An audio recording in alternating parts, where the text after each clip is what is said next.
So I personally think flip phones are the next evolution of the smartphone. So folding phones are fun, and yeah, they're great for power users, but I really feel like the flip style is where things are heading. It brings a form factor that we're all familiar with, but it makes it better, smarter, and just fun to use. So now here is Samsung's Z Flip7. It's not a huge leap from the Z Flip6 or even the 5, but it's still a rock solid experience with a few important updates. And then we have the Moto RAZR Ultra.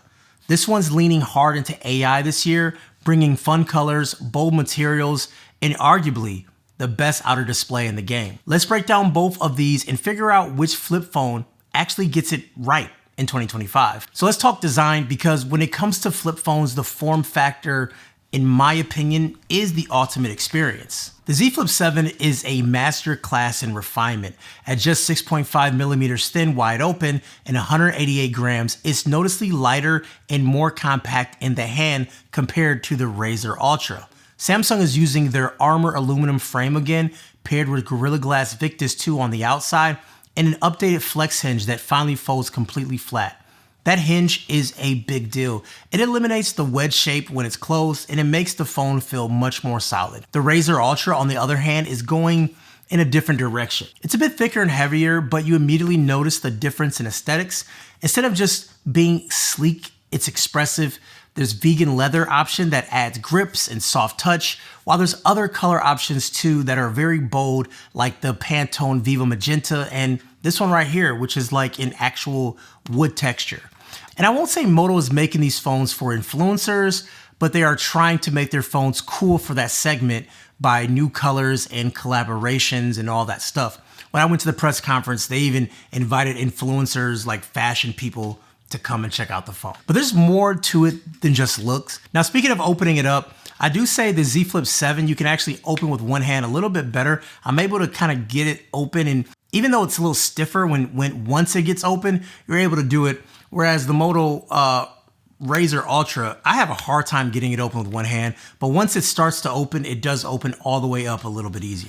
Bottom line, the Z Flip7 is better built phone technically, cleaner tolerances, lighter, tighter fit and finish, but the RAZR Ultra has more personality. It feels like a phone that wants to be a statement piece display. The Flip7 has a proper 4.1-inch flex window.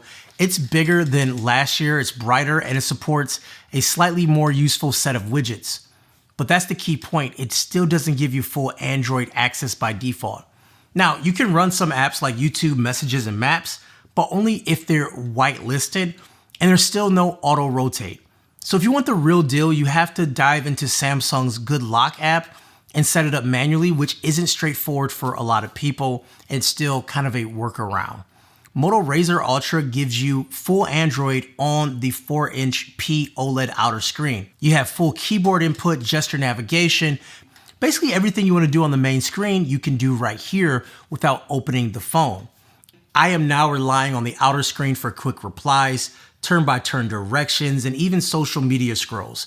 Razer's UI also scales better. There are fewer weird formatting issues, and it feels like Moto designed the OS around this outer screen. Samsung's outer UI is still catching up, has great animations, it's pretty, you have fun wallpapers, but it's just limited by design. I mean, I want to play a game on the outer screen like I do with stack bounce on the Moto, and I just can't. Under the hood, Samsung has made a pretty big change. They switched their own Exynos processor for the Z Flip7, at least in most markets. The Exynos 2500 is built on Samsung's new 3nm processor, which prioritizes efficiency more than just raw horsepower. And that efficiency, I think, is a great trade-off. It sips power when idle, it runs cooler under stress, and it plays nice with Samsung's Galaxy AI features thanks to the upgraded NPU, and it's also rocking an AMD-based GPU, which handles most games and animations very well. Although it's not pushing new boundaries in gaming performance, you can fire up any game and it plays pretty well. The Motorola RAZR Ultra, on the other hand, is rocking Qualcomm's newest Snapdragon 8S Gen 4. So if you're someone who runs heavier apps or need top-end graphics, the RAZR might have the slight edge, but as I say in like almost every review now, most people are not going to tap into those high-end features on a phone anyways. So in day-to-day usage, both of the phones feel pretty much the same. App switching is fluid, camera launches is instant, animations are smooth across the board. But what makes more of the difference in performance than the chip is going to be software, and it feels very polished, especially if you're deep in Samsung's ecosystem. I mean, you got Dex, SmartThings, Notes, and a bunch of Galaxy AI tools. The Razer Ultra takes a different approach. It runs a lighter, more stock-like version of Android with Motorola's own AI touches like on-device summaries, voice shortcuts, and those smart reply suggestions. It feels clean and fast, but a little minimal, and you can actually move that stuff out of the way if you really don't need it. Samsung is still capping charging at 25 wired and 10 watt wireless charging. I want to say it's fine, but it's not fine, because these phones are pretty expensive and you should have faster charging.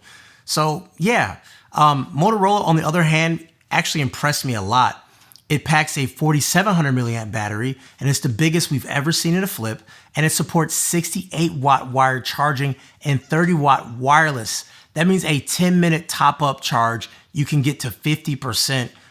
So in real-world usage, the Razer Ultra lasts longer, you get more screen on time, better idle drain, and more hours for the camera and GPS and gaming. And especially if you lean on the outer display the way Motorola wants you to, you get even better battery life.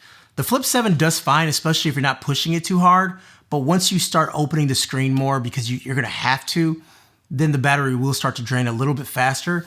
And my direct comparison, when I was switching between the phones, I found that the Moto RAZR got me 3 more hours of battery life than the Z Flip 7.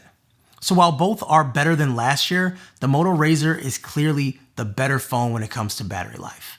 Faster charging, real-world stamina, and also a physically bigger battery. Cameras on flip phones have always been a bit of trade-off. Smaller bodies mean less room for big sensors and lenses, but both Samsung and Motorola are stepping it up once again this year.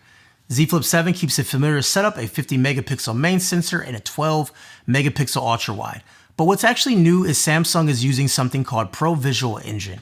It's using a lot of AI to improve skin tone and scene detection. But does it actually do that? I think it does. Daylight shots are sharp and colorful, skin tones are balanced, night mode is cleaner than last year's. Not like the S25 Ultra or the Fold, but it's definitely no slouch either. The Razer Ultra is going a different route. It has a triple 50 megapixel sensor that includes a main, ultra wide, and that ultra wide doubles as macro and a dedicated 50 megapixel selfie camera on the inside. Motorola's tuning this year is better than expected. Daylight shots are bright and punchy, and the ultra wide is surprisingly detailed with less distortion. Low light is still hit or miss, and it tends to overprocess at times, especially in shadows. So looking at these images side by side, I think Samsung is doing a better job, and across the board in all categories, it does a better job. The Z Flip 7 comes in at $1,099 for the base 256 gigabyte model. That's the same launch price as last year, and it puts it right in line with other premium flagships. The Moto RAZR Ultra is actually a little bit more money. It starts at $1,299, but that gives you 512 gigabytes of storage out of the box. So you are paying more up front, but you're also getting double the storage too. So when it comes to both phones, there is compromises and trade-offs in each category. It's all about where you place your value. Future-proofing, ecosystem, better camera, Samsung. Or do you want a larger battery, better outside display experience, and a bold design? That's Motorola. Honestly, you really can't go wrong either way, but if I had to pick one today, what phone will be in my pocket? It's gonna be the Motorola RAZR Ultra. That's my opinions. I wanna know what yours are. Sound off down below. Kevin the Tech Ninja, take care.